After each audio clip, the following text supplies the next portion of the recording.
L'éditorial. Haïti est noyé sous les couleurs vert et jaune pour le Brésil et bleu et blanc, celle de la sélection nationale de football d'Argentine. La majorité des Haïtiens ne jurent que par l'une ou l'autre de ces deux équipes nationales présentes au Mondial 2018 qui se disputent en Russie jusqu'au 15 juillet. Tout un mois d'une atmosphère chargée d'émotions. Heureusement qu'aucun acte regrettable n'a été encore enregistré. Mais cela n'a pas toujours été ainsi. Auparavant, les Haïtiens se passionnaient pour leur propre équipe.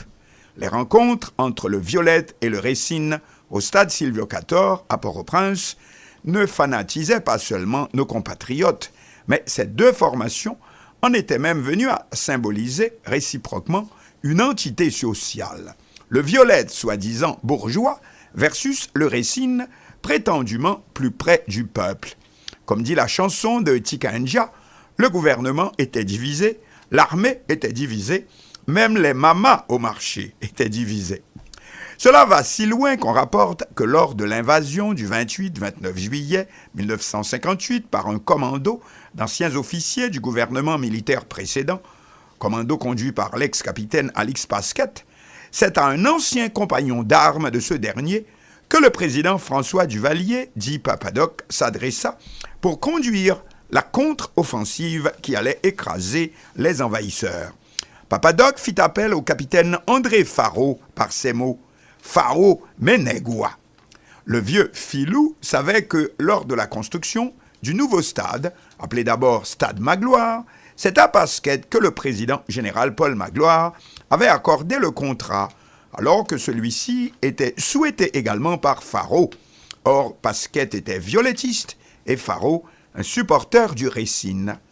Sans oublier que Haïti participera à la Coupe du Monde en 1974 en Allemagne de l'Ouest, un exploit que notre pays n'a pu renouveler depuis, mais nous croyons pouvoir avancer que c'est la grande popularité prise dans le pays par le média télévision qui est venu à créer cet engouement pour les équipes étrangères et une telle identification à l'une ou à l'autre.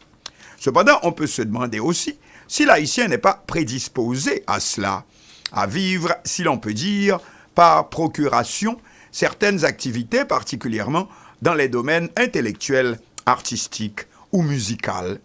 D'abord, un pays dont l'éducation a été confiée par nos premiers gouvernements, président Geffrard, signature du Concordat avec le Saint-Siège en 1860, par nécessité probablement, éducation confiée à notre ancienne puissance coloniale, la France, avec les petits Haïtiens répétant pendant plusieurs générations nos ancêtres les Gaulois.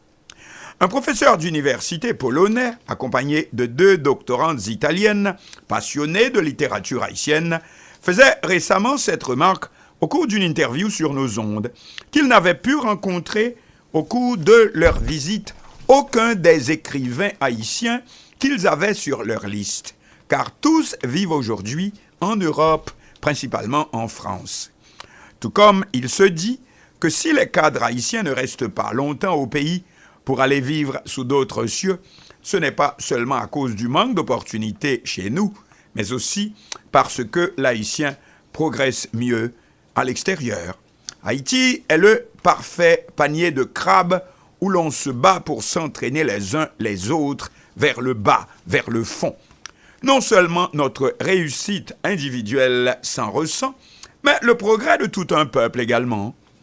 Cependant, on aime aussi à souligner que malgré 2 décennies d'occupation militaire de notre pays par les États-Unis, 1915-1934, nous n'avons pas adopté le baseball, comme par exemple nos voisins dominicains.